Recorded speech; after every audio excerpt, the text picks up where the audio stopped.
I always thought moving out of my tiny apartment and into a quiet suburban house would feel like freedom.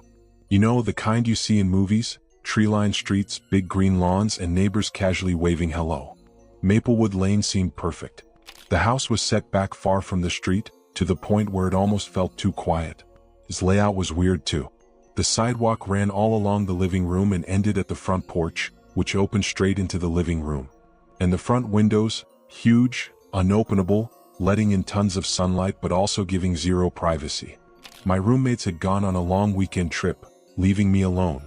At first, I loved the silence. I grabbed a beer, sank into the couch right under those giant windows and just relaxed. By 9, I had completely passed out. The sofa felt strangely exposed under the big windows, but I shrugged it off. Nothing bad ever happens in these neighborhoods, right? Then I woke up, in the middle of the night. And it wasn't just waking up. My whole body was shivering like crazy. I had no idea why. Then I heard it, a thud. Someone or something was pounding on the glass above me. I froze, my heart pounding in my chest. My eyes shot to the window. And there it was, a figure outside hitting the glass slowly and deliberately. My stomach sank. I glanced at the cable box, 3 a.m. It stopped. I thought maybe I was imagining things or that some drunk neighbor got lost. But then it started again. This time from 2 directions. The window, the front door. 40 minutes of pounding. And then, silence. I stayed frozen, heart hammering like crazy. The next day I called my best friend, voice shaking. "Come over," I said. And he goes, "What the hell for?" "So we can both get murdered in our sleep." "Yeah, thanks a lot, man." I was terrified, but I couldn't bear the thought of facing this alone. Over the next few days, little things started changing. Doors I'd left closed were open. I'd smell smoke in the living room when nothing was burning.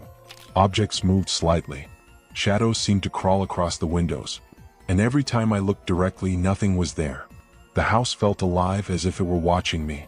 The second night, I decided to stay sober. I sat on the couch, eyes glued to the windows.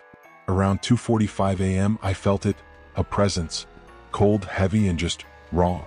My ears rang and soft whispering filled the room. I couldn't understand the words at first, but it sounded desperate. And then the chandelier above the living room swung violently. I nearly jumped out of my skin. That's when I saw it, a pale handprint slowly forming on the window glass, as if pressed there from another world. I wanted to run, but I couldn't. Something held me to the couch. The whispering got louder. And then I heard a word clearly, "Help." After that night, the haunting got worse. Lights flickered, shadows gathered in corners. I could hear footsteps pacing empty hallways. And yet, whenever I checked outside, the street was quiet. The house was alive in a way that scared me to my core. Then one night, around midnight, I heard a new sound, soft, melodic humming. It was coming from the basement. I hadn't gone down there yet. It was dusty, unfinished, kind of creepy. But curiosity got the better of me. I grabbed a flashlight and slowly went down the stairs. The basement was freezing and had a distinct smell of old wood. My light landed on a stack of boxes. The humming got louder. And then I saw it, a small leather-bound diary on top of the boxes. Its pages were yellowed, with handwriting that was shaky but deliberate. I opened it. The entries were chilling. They told the story of a boy who had lived in the house decades ago and had died mysteriously. The writer described shadows, whispers, and something else that lingered after death. One line made my blood run cold. "They cannot leave. They do not want harm, only acknowledgement. You must help them or they will never rest." It was then that I finally understood. This, whatever was in the house, wasn't trying to hurt me. It was trapped. It needed someone to notice, to understand, to help. The next few nights were insane. The figure at the window came back every night. Objects moved, whispers pressed against my ears, and footsteps echoed. But I started noticing patterns. Scratches on the wall, symbols in the dust, the humming from the basement. It was trying to communicate. Then came the night that changed everything. Around 3 a.m., the presence hit me like a wall. The temperature dropped and the air felt heavy. I was drawn back to the basement. There, glowing faintly on the concrete, was a symbol. My flashlight trembled in my hands. I traced it. The whispers formed words, "You must set me free." I finally understood. The boy had died alone. Misunderstood. Never got to say goodbye. The house absorbed his pain, tethering him to this world, reaching for someone to help him. I remembered the diary mentioned a simple ritual. Not dark, not dangerous, just symbolic. Candles, spoken words, and acknowledging the boy's pain. Trembling, I arranged the candles around the glowing symbol, read aloud from the diary, repeating the boy's name, telling him he was seen, he was heard, he mattered. The air shifted. A cold wind whipped around the basement. For a brief moment, I saw him, a faint, sorrowful silhouette of a boy no older than 12. His eyes met mine, full of relief and gratitude. And then he smiled, a smile that brought a wave of peace over me. Then he was gone. The house felt lighter, warmer. The whispering stopped. No more pounding at the windows. The shadows stopped crawling. Peace finally settled in, and I felt a sense of closure that I had never experienced before. Weeks later, life returned to normal. Maplewood Lane was quiet. I could sleep through the night.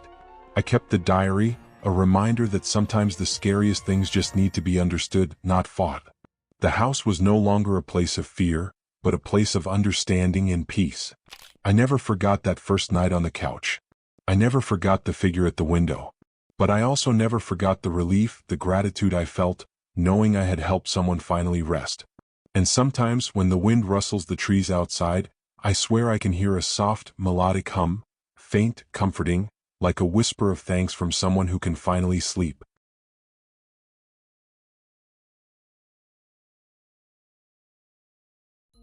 Have you ever noticed how some houses just feel wrong? Not haunted in the obvious cliché way, no creaking floors, no screaming at midnight. There's something about them that makes the air heavy, like it's holding its breath, like it doesn't want you there. I had one of those experiences back in high school, and honestly, I'll never forget it. I had this really close friend, let's call him Jake. He lived right next door to a house that was always up for sale. And I mean always.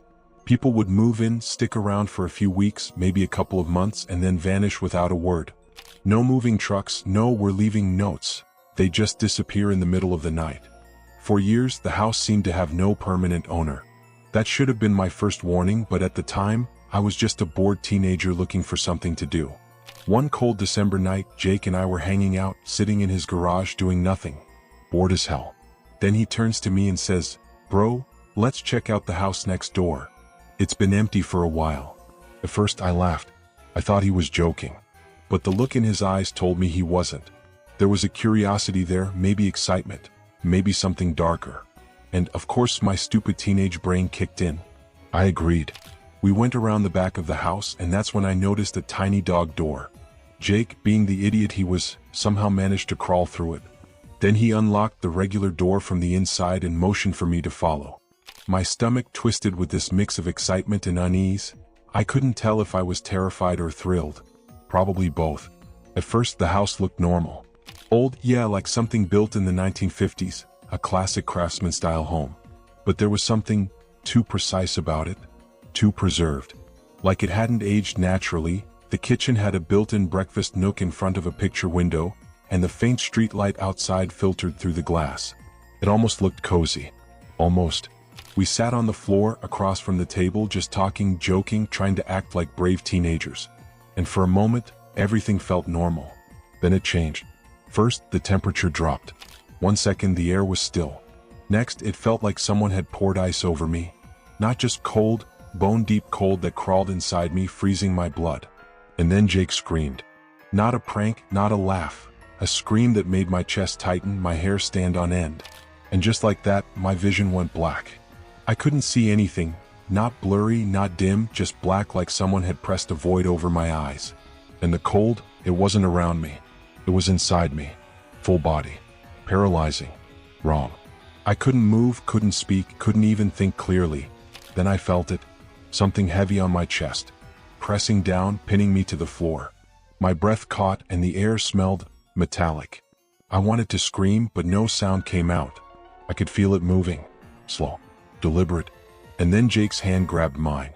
He yanked me up so hard it hurt, dragging me out of that dark, suffocating void. Slowly, the blackness lifted and I realized we were outside, under the streetlight. December night, cold, yeah, but nowhere near what we just left behind inside. I was shaking, my heart hammering. "Bro, what just happened?" I asked. My voice cracked. Jake looked like he'd seen a ghost. Pale. Eyes wide. Hands trembling. Then he said something I'll never forget. When you were talking, something came out from under the table. A black figure. Like a shadow but shaped like a girl. It crawled on top of you. I froze. My chest tightened. I couldn't believe what I was hearing, and yet, the cold, the blackness, the pressure, it had all been real. Jake continued, voice shaking. Your eyes were wide open, groping around like you couldn't see. I thought you were choking. I had to pull you out. We hadn't spoken in a long time and just stood there, under the streetlight, trying to process what had happened. I looked back at the house and suddenly every detail became terrifying. The windows were darker than usual. The shadows seemed to shift in the corners. The silence inside wasn't just quiet. It felt heavy, like something inside was watching. Over the next few days, I couldn't shake it. Every time I passed that house, my stomach turned. I could feel it watching me. My dreams were filled with that blackness, that weight, that chilling cold. Even now, years later, thinking about it still makes my body tense. Every little detail sticks in my memory.